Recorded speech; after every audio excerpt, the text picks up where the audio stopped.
Ginseng. 3, 2, 1, allez! Ça y est, c'est fait. La première édition du Xterra de Tahiti est lancée. Une cinquantaine d'athlètes férus de triathlon au rendez-vous.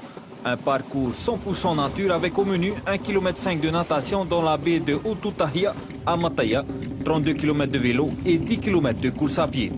À ce jeu, pas de surprise à la natation. Premier tour, on retrouve deux pointures, Tony Moulet et Brice Dobor aux commandes.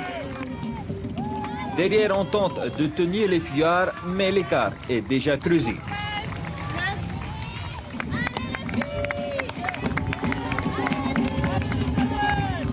Et justement à la sortie de l'eau, Brice Dobor mène la danse, suivi de près par son compatriote Tony Moulet. Pas le temps de souffler, le rythme est donné. Il faut accrocher tout de suite le wagon, une première pour nos athlètes haïtiens, pas du tout évident. Surtout qu'il faut enchaîner par le vélo et attaquer la traversée par le lac Vahiria, soit quasiment 32 km de dénivelé positif avec des montées raides. Exemple au 10e kilomètre, c'est 500 mètres de montée à près de 20%. C'est mon premier triathlon Xterra ici.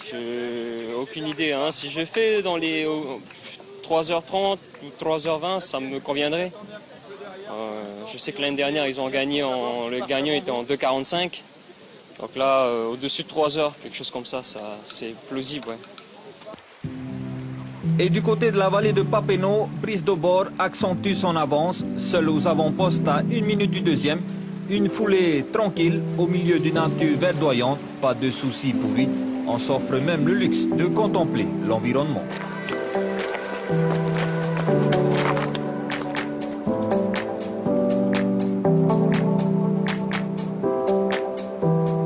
La course à pied après c'est vraiment magique parce qu'à pied on a plus le temps de voir le paysage. Dans chaque quai on peut regarder autour de soi, c'est tellement beau et non le vélo c'est très très dur, à pied c'est très plaisant et l'ensemble est magnifique. Pour le néo-zélandais Oliver Shaw, il faut tout donner pour revenir sur Brice, pas le temps de s'arrêter.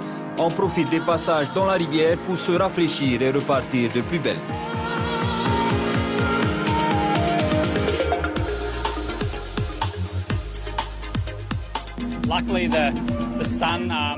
Le soleil était parfois difficile sur la route, plus cool dans la montagne. Je profitais de me rafraîchir lors des passages de guet.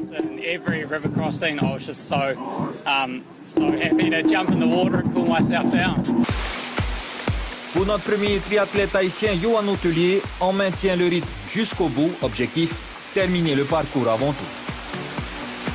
Ça ressemble plus à un demi-Ironman qu'à un court distance, hein, donc il faut partir. Faut vraiment toujours dire bon bah est-ce que j'en ai encore sous le pied, est-ce que j'en ai sous le pied, est-ce que j'en ai sous le pied. Moi je t'avoue que l'objectif c'était déjà de me gérer moi-même et d'arriver au bout bien parce qu'il y a 2 ans j'avais quand même vachement souffert. Et là je suis content parce que je finis bien et je cours bien et voilà c'était l'objectif. Ah ouais, et toi? Comment ça se passe? Ça va. Pas fatigué? Dieu, mais c'est bon, c'est ça qu'on aime. On n'est pas bien là! Oh, cool! 3 bornes! Allez! Et alors, comment tu te sens là? Pas très bien, hein? On dirait que t'es dans le rouge. Hein? Tu es dans le rouge là? Un peu, ouais, ça se voit. Vivement l'arrivée, hein? Et justement à l'arrivée, pas de soucis pour Brice Dobor. 2h42 minutes pour cette première Xterra de Tahiti.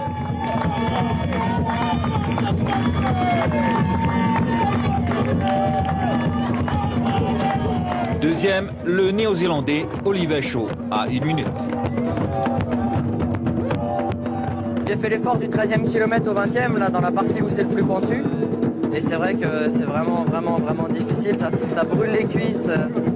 On se met debout sur les pédales, ça brûle toujours les cuisses, on se remet assis, on descend du vélo, on court. À vélo, c'est vraiment trop dur. Mais bon, c'est tellement plaisant d'arriver, d'avoir un accueil comme ça à l'arrivée. Et je crois qu'on dit Maululu au peuple d'ici, c'était vraiment génial. Et pour la première femme de l'épreuve, c'est la néo-zélandaise Sarah Buckler qui remporte la première place. C'était dur, avec des montées raides, mais ça reste une course magnifique. Je la recommanderais à tout le monde, rien que pour la vue exceptionnelle. J'adore. Et au thème de cette compétition, les 5 premiers de chaque catégorie seront retenus pour participer au championnat du monde à Hawaï. À n'en pas douter, la concurrence sera rude.